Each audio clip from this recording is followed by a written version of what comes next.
Within the coming years, we'll be saying goodbye to the XPT fleet, with a new regional fleet coming in to replace them. While I have my own issues with these new trains, namely that buying country trains from a company that can't even make trains properly is probably not a good idea, the new Sydney-based regional fleet will not have sleepers, marking an end to government-run sleeper trains in New South Wales, which is bad. Sleepers are genuinely a useful service that can allow even slow rail lines to compete with air travel, and the rise of sleepers in Europe has shown this. Even in Australia, we know they're popular too, with demand for sleepers increasing by 47% between 2013 and 2023. And with good reason. Trains, even nowadays, have some advantages. Flying, as we all know, is a pain, and it's getting expensive. Average flight costs between Sydney and Melbourne sit at around $125 to $200 return, at least according to Google Flights. Add in luggage, and you might be paying an extra $50 to $100 depending on the airline, and depending on whether or not they include checked baggage in the first place. Plus, there's the cost of getting to the airport. Parking ain't cheap, nor is the Skybus in Melbourne, and the airport surcharge in Sydney is just a rip-off. Compare this with the train. Book early on, and in economy, you're looking at $156 return, and that's departing from Central and arriving in Southern Cross. I forgot to mention it, but these are effectively the highest prices. You can get a Discovery Pass, which will cover you for 14 days, a month, 3 months, or 6 months, and it's a fixed cost with unlimited travel. Theoretically, if you got the 6-month first class pass, you could do Sydney to Melbourne every single day for 6 months for less than $3. And suffice to say, it's a pretty good value. One of my mates actually has one of these passes, and whenever he wants to go from Melbourne to Sydney to Brisbane, he just does that, because it costs him basically nothing. With intermediate stops in the suburbs, I might add. So it's quite likely you can get to a station pretty easily. Plus, baggage is included. In economy, it's 10 kilograms of carry-on and 20 kilograms of checked luggage. The downside is, obviously, it's longer. The train is 11 hours versus the plane only taking an hour and a half, which is a substantial difference. But this is where the sleeper comes in. Sure, it's more expensive than flying at $468 return per person, and that's from Sydney to Melbourne. But you get an extra 20 kilograms of checked baggage, and you get to sleep through the night, potentially skipping a hotel stay, or waking up early for an early morning flight, or missing part of your day flying. The normal experience on a sleeper is rocking up at Central at 8 or so, checking baggage in, hopping on the train, maybe having dinner and a drink, and then going to bed and waking up in Melbourne at 7:30 the next morning. When you add it all up, it's really not that much more expensive. And on top of that, there's no airport security, it's far more spacious, and if need be, you can go for a walk. Sure, there is also the option of driving, but in terms of fuel costs, that's on par with flying, and it takes just as long. And obviously, you can't do it while sleeping, at least legally. Another benefit that I alluded to before is that they stop at intermediate stations, not only providing comfortable service to those travelling between Sydney, Brisbane and Melbourne, but for people of the regions too. So with all these benefits, it's a shock that the previous coalition government didn't order sleeper carriages when signing the contract with CAF in 2017.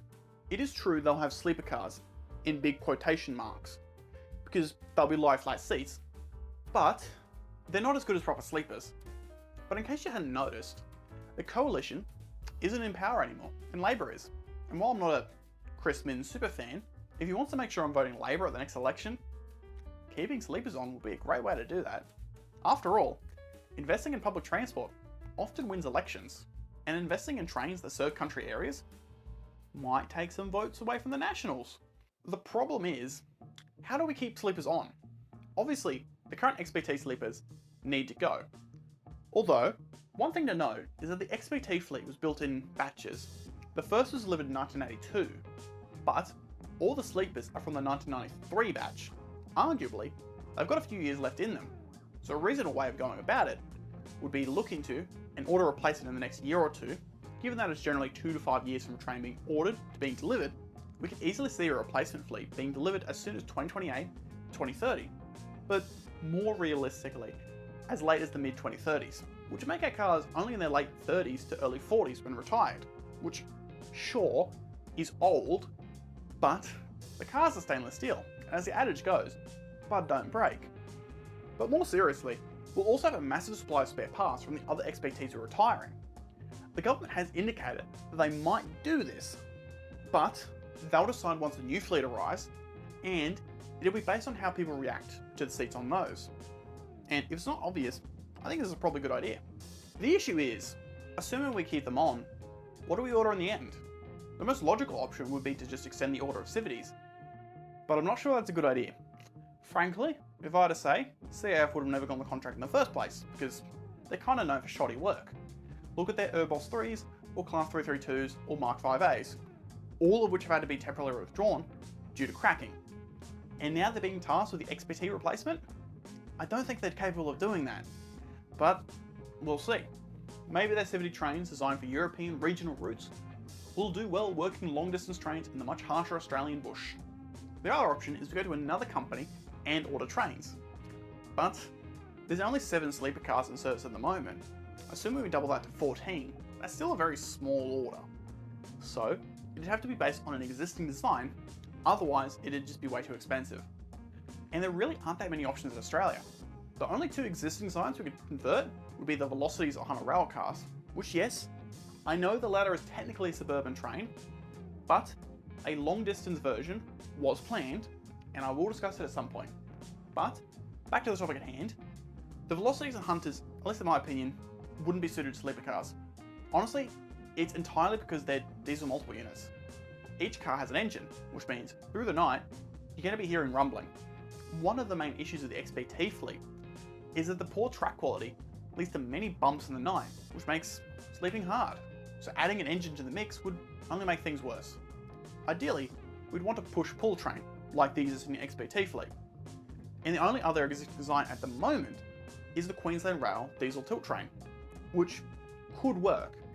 We would probably want to remove the tilt function because at night, speed isn't all that important, and we'd also want to replace all the seats with sleeping compartments. But it'd be a pretty small design change in the grand scheme of things. One benefit of this is that the manufacturer, Downer EDI, has a factory in New South Wales, that being the Cardiff plant, which is a political win. Plus, buying a train from Queensland might also make the government a bit more friendly to trains from New South Wales. If you ever wondered why the Brisbane XPT gets in at 3 AM, it's because Queensland Rail doesn't like foreign trains. But I digress. The only issue with this is the last one was built in 2013, which is a long time ago. So the skill and equipment needed to make another one might not exist anymore. Same goes for the Hunter Railcars, by the way. The last one of those came out of the factory in 2007. So there is one other option. We could use locomotive hauled stock. We have locomotives capable of hauling passenger coaches in the form of the NR class, but we need to either lease or buy them from Pacific National. Or we could buy the second-hand N-class locomotives from V-Line. 3 of them on standard gauge, and the new Velocities making them surplus.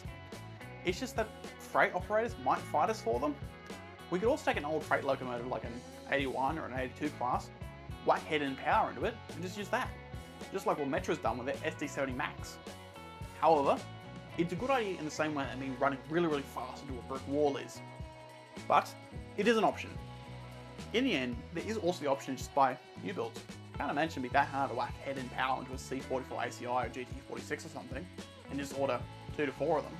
As for carriages, we should reuse the existing XPT carriages and just refurbish them. Although again, not a great option, at least politically. So yeah, the more realistic option is to order new passenger cars. Problem is, we really haven't built new ones since the 1980s. Coaches aren't too complex to the point where it's difficult to resurrect local production though, at least compared to locomotives. New Zealand was able to produce its AK class carriages a few years back, although this was in their hillside workshops in Dunedin, which to be fair, wasn't a new factory, and had lots of experience with maintaining and refurbishing older carriage stock. Although, I guess you could say the same for UGL or Downer in Newcastle. There is always the option of importing cars, but while I think an Australianised sleeper version of the Venture or Viewliner train sets that the Americans are buying would be cool, it just wouldn't be the best look politically, especially with the Australian-built trains mantra that Labor has. So now that I've gone over everything, I do want to make one final point, and that is, when we design our new generation of sleepers, regardless of what they are, we should copy what we see overseas and have multiple types of sleeping accommodation. Okay, I know that sounds kind of obvious, but right now, the XPT only has twinette arrangements, so 2 people per room. which is great if you're a travelling couple. But if you're single, you're either sharing with someone or paying extra to book out the compartment. If you're a group of 3 to 4 and want to travel in a group, well, you're going in separate rooms. In places like Europe, this isn't necessarily the case. Austria's OBB offers twinettes alongside couchettes, which are 3 to 4 people per room, and mini cabins for single travellers, which is great because it accounts for all the different types of people that would get an overnight train. Adding couchettes opens up to families because, while I'm not a parent at the moment, I could imagine parents would want to travel in the same compartment as their child for obvious reasons. There's also the option of a group of friends wanting to travel together and play board games or something en route. And if you're just on your own or on a budget, i.e. someone like me, a mini cabin would be ideal because it's cheap and it's private. So before we properly wrap up, I think it's clear what my stance is and what I think the government should do. Sleepers are a very important part of providing a comprehensive and comfortable rail service, and are one of the few ways they can compete with airlines without building high-speed rail. There are also the environmental benefits, which are just as important, but I've not mentioned them because there are just as valid arguments for keeping them, even ignoring that. In the end, if you want New South Wales to have a modern rail network, on par with those of Asia and Europe, then we need to continue to provide a high-quality sleeper service. It's also incredibly important that if we do order more sleepers, we follow in line with the best practice overseas, because as I've shown, we can do a lot better than what we have.